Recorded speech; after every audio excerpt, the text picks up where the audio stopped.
Primeira carta de São Pedro, capítulo 2. Portanto, rejeitem qualquer maldade, toda mentira, todas as formas de hipocrisia e inveja, e toda maledicência. Como crianças recém-nascidas, desejem o leite puro da palavra, a fim de que vocês com esse leite cresçam para a salvação, pois já provaram que o Senhor é bom.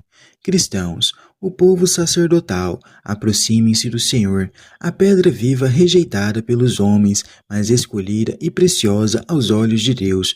Do mesmo modo, vocês também, como pedras vivas, vão entrando na construção do templo espiritual e formando um sacerdócio santo, destinado a oferecer sacrifícios espirituais que Deus aceita por meio de Jesus Cristo. De fato, nas Escrituras se lê: Eis que ponho em Sião uma pedra angular, escolhida e preciosa. Quem nela acredita não ficará confundido. Isto é, para vocês que acreditam, ela será tesouro precioso, mas para os que não acreditam, a pedra que os edificadores rejeitaram tornou-se a pedra angular, uma pedra de tropeço e uma rocha que faz cair.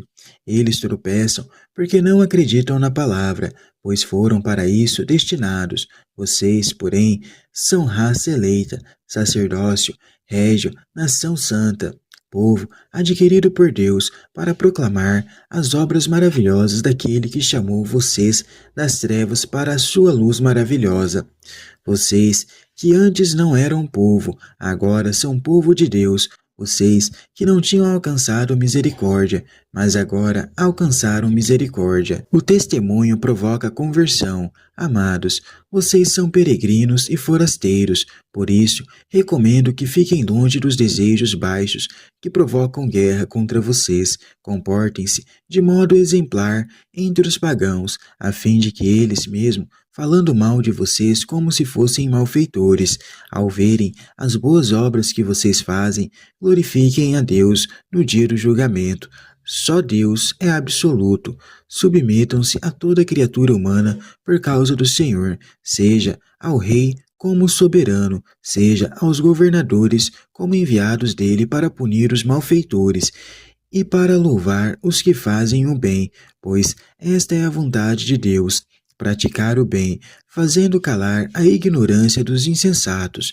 Comportem-se como homens livres, não usando a liberdade como desculpa para o mal, mas como servos de Deus. Respeitem a todos, amem os irmãos, temam a Deus e respeitem o Rei. Só Deus é Senhor. Criados com todo temor, submetam-se aos seus patrões, não só aos bons e compreensivos, mas também aos que são duros. É louvável alguém suportar maus tratos, sofrendo injustamente por amor a Deus.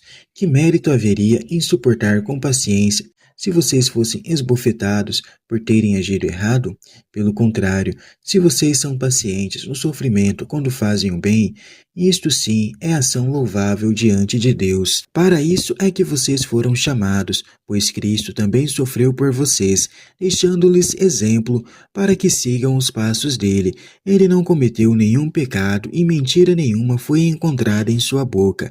Quando insultado, não revidava, ao sofrer, não ameaçava. Antes, depositava sua causa nas mãos daquele que julga com justiça. Sobre o madeireiro, levou os nossos pecados em seu próprio corpo, a fim de que nós, mortos para nossos pecados, vivêssemos para a justiça. Através dos sofrimentos dele é que vocês foram curados, pois estavam desgarrados como ovelhas, mas agora retornaram ao seu pastor e guardião. A situação dos cristãos imigrantes em terras estrangeiras é a mesma de Jesus, que foi descartado pelos homens como pedra inútil, mas como Jesus ressuscitou e se tornou a pedra viva, do mesmo modo os cristãos menosprezados se tornam pedras vivas que, unidas a Cristo, formam o templo vivo, onde todos são sacerdotes, oferecendo os sacrifícios que são agradáveis a Deus através da própria vida.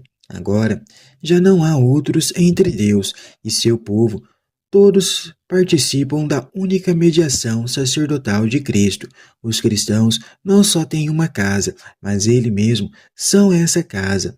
São o verdadeiro povo que dá testemunho das obras maravilhosas de Deus.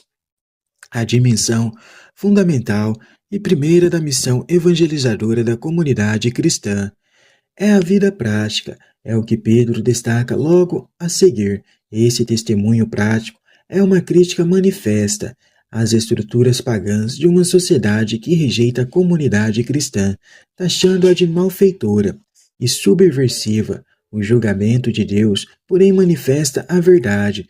Vendo o testemunho da comunidade, os pagãos começam a converter-se ao Deus verdadeiro. As exortações deste trecho têm um fio condutor bem claro no relacionamento com as autoridades e os patrões, como também no matrimônio. Os cristãos se comportam sempre na condição da pessoa livre, sem medo e jamais com subordinação e temor sérvil. Nessa liberdade dos filhos de Deus, formam uma comunidade onde estão presentes a compaixão, o amor fraterno, a misericórdia e a humildade, onde o mal é retribuído com o bem. A comunidade torna-se então portadora de bênção. O texto exclui qualquer subordinação servil e a crítica.